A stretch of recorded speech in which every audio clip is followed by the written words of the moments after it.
Dark matter, dark matter, dark matter. Dark matter. आखिर ये प्रसारा dark matter है क्या? ये कहाँ छुपा होता है और क्या इसका असर हम पर भी पड़ता है? आइए जानते हैं इस वीडियो में।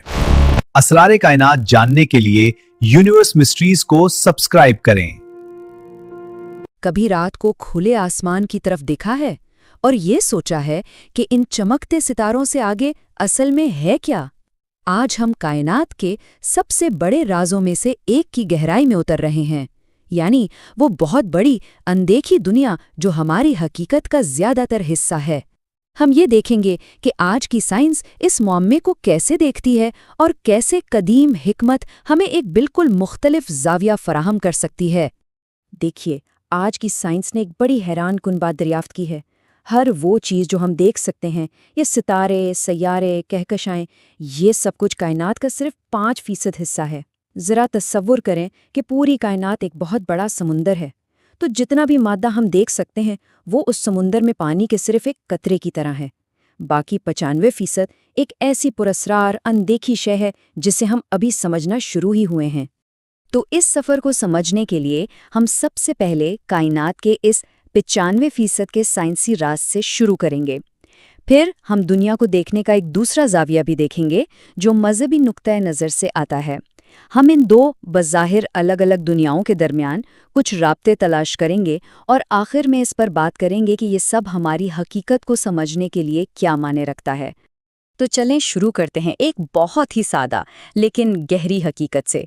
कायनात का ज़्यादातर हिस्सा हमारे लिए एक मुकम्मल राज है। ये ख्याल हमें अपनी हकीकत का एहसास दिलाता है, लेकिन यही वो चीज़ है जो कायनात के इल्म को इतना दिलचस्प बनाती है। अच्छा, तो ये पुरस्रार 95% आखिर है क्या? साइंसदानों ने इसे दो नाम दिए हैं, डार्क मैटर और डार्क एनर्जी। डार्क मैटर को आप एक ऐसी अनदेखी गोंद समझ लें जो गैलेक्सियों को आपस में जोड़े रखती है, और डार्क एनर्जी वो पुरस्रार ताकत है जो कायनात को मज़ीद फैला रही है। हम इन्हें देख नहीं सकते, लेकिन इनके असरात हमें अपने चारों तरफ नजर आते हैं। इसे ऐसे समझें कि जो कुछ भी हम देख पाते हैं ना, वो तो बस एक बहुत बड़े आइसबर्ग की नोक जैसा है। असल कहानी, यानी वो जो हमारी देखी हुई हर चीज़ को शक्ल देती है, वो तो सतह के नीचे छुपी हुई है। और इसी कहानी को सामने लाना आज साइंस के सबसे बड़ी चैलेंजेस में से एक है। तो सवाल ये उठता है कि अगर हम इस तारीख कायनात को देख ही नहीं सकते, तो हमें ये कैसे मालूम हुआ कि ये मौजूद है? ये वो सवाल है जिसे हम आगे देखेंगे, और पता चलता है कि साइंसदानों के पास इस अनदेखे को खोजने के कुछ बहुत ही ज़बरदस्त तरीके हैं। डार्क मैटर को ना एक तरह का कायनाती भूत समझ लें। ये ना तो कोई रोशनी निकालता है, ना जज्ब करता है, इसलिए हम इसे बराहे रास्त नहीं देख सकते। लेकिन हमें पता है कि ये वहाँ मौजूद है क्योंकि इसकी किशिश शकल उन चीज़ों पर असर डालती है जिन्हें हम देख सकते हैं, जैसे सितारे और कहकशाएं। और फिर आती है डार्क एनर्जी, जो इससे भी ज़्यादा पुरस्रार चीज़ है। फ़र्ज़ करें कि आप एक गुब्बारा फैला रहे हैं। जो हवा आप उसमें फूंक रहे हैं वो डार्क एनर्जी की तरह है, जो गुब्बारे को अंदर से बाहर की तरफ धकेलकर उसे फैला रही है। डार्क एनर्जी भी हमारी कायनात के साथ यही कुछ कर रही है, लेकिन एक बहुत बड़े पैमाने पर। तो साइंसदानों को इस तारीख कायनात के सबूत मिले कहाँ से? इसके कुछ बड़े अहम इशारे हैं।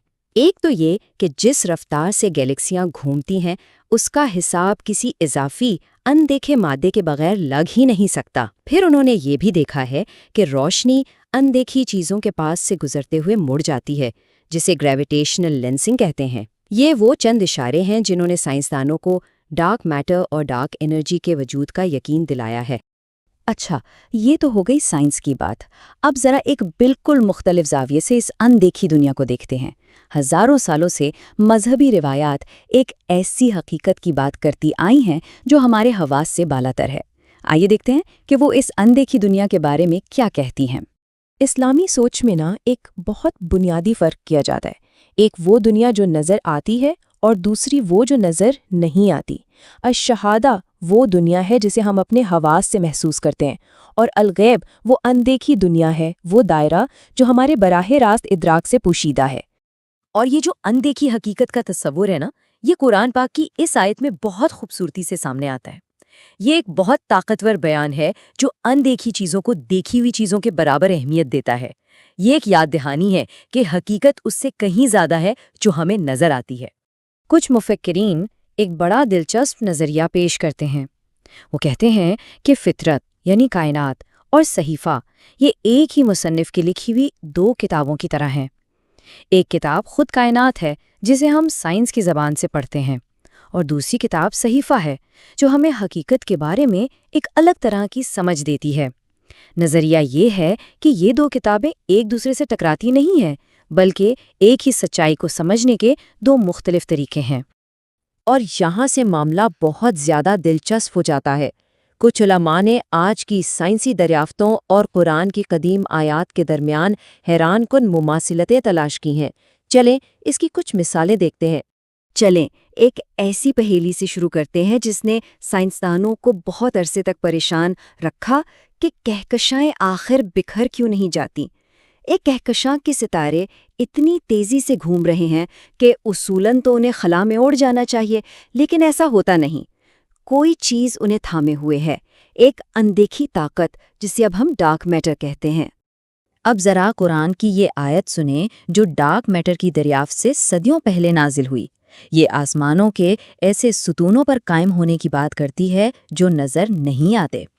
تو کیا یہ ممکن ہے کہ یہ اسی اندیکھی طاقت کا شاعرانہ بیان ہو جسے سائنسدان آج سمجھنے کی کوشش کر رہے ہیں؟ دلچسپ بات یہ ہے کہ آج کے دور کے کچھ مفسرین نے ان نادیدہ ستونوں کی سائنسی تشریح کی ہے۔ انہوں نے اسے ڈارک میٹر، کشش ثقل اور یہاں تک کہ آئنسٹائن کے نظریہ اسپیس ٹائم جیسے تصورات سے جوڑا ہے۔ یہ ایک زبردست مثال ہے کہ کیسے سائنس اور صحیفے کو ایک ہی حقیقت بیان کرنے والی دو مختلف زبانوں کے طور پر دیکھا جا سکتا ہے۔ اب آتے ہیں 20ویں صدی کی ایک اور بہت بڑی دریافت کی طرف، کائنات کا پھیلاؤ۔ انسان زیادہ تر یہی سمجھتا رہا کہ کائنات ہمیشہ سے ایسی ہی ہے، ساکن اور غیر متغیر۔ لیکن 1929 میں ہمیں پتہ چلا کہ یہ تو پھیل رہی ہے، اور وہ بھی تیز رفتاری سے۔ اور یہاں بھی قرآن میں ایک ایسی آیت ملتی ہے جو حیران کن طور پر اس دریافت کی طرف اشارہ کرتی نظر آتی ہے۔ 1400 سال سے بھی پہلے نازل ہوئی یہ آیت آسمانوں کے مسلسل پھیلائے جانے کی بات کرتی ہے۔ یہ ایک بہت ہی قابل غور بیان ہے، خاص طور پر جب ہم سوچیں کہ اس وقت کائنات کے پھیلنے کا تصور بالکل نامعلوم تھا۔ یہ سب کچھ ہمیں ایک بڑے اور زیادہ گہرے فلسفیانہ سوال کی طرف لے آتا ہے۔ آخر ہم یہ کیسے جانتے ہیں کہ کیا سچ ہے، اور ہم ان چیزوں پر کیسے یقین کرتے ہیں جنہیں ہم اپنی آنکھوں سے نہیں دیکھ سکتے؟ یہ سوچنا بڑا دلچسپ ہے کہ سائنس اور ایمان، ان دونوں میں کچھ مماثلتیں ہیں۔ دونوں میں ہی ہم اکثر دیکھی ہوئی چیزوں کی بنیاد پر اندیکھی چیزوں پر یقین کرتے ہیں۔ سائنسدان ڈارک میٹر پر کیوں یقین کرتے ہیں؟ کیونکہ وہ اس کے اثرات کو دیکھ سکتے ہیں، جیسے کہ گہراکشاؤں پر اس کی کشش ثقل۔ اسی طرح اہل ایمان ایک روحانی حقیقت پر اس کے اثرات کی وجہ سے یقین رکھتے ہیں جو انہیں اپنی زندگیوں اور ارد گرد کی دنیا میں نظر آتے ہیں۔ تو آخر ہم اس ساری گفتگو سے سیکھ کیا سکتے ہیں؟ شاید سب سے بڑا سبق تو یہی ہے کہ حقیقت ہماری سوچ سے کہیں زیادہ وسیع اور پراسرار ہے۔ سائنس میں اندیکھی چیزوں کا مطالعہ ہمارے ذہن کو سوچنے کے نئے راستوں کے لیے کھول سکتا ہے، نہ صرف کائنات کے بارے میں بلکہ خود اپنے بارے میں اور اس کائنات میں ہماری جگہ کے بارے میں بھی۔ تو آخر میں ہم ایک سوال پر آ کر رکتے ہیں، کیا فطرت اور صحیفہ ایک ہی حقیقت کو بیان کرنے والی دو الگ الگ زبانیں ہیں؟ اس کا فیصلہ تو ہر کوئی اپنے لیے خود کرتا ہے، لیکن ایک بات تو صاف ہے، ہم کائنات کے بارے میں جتنا زیادہ سیکھتے ہیں اتنا ہی ہمیں احساس ہوتا ہے کہ ابھی کتنا کچھ جاننا باقی ہے، اور یہی اپنے آپ میں ایک بہت خوبصورت چیز ہے۔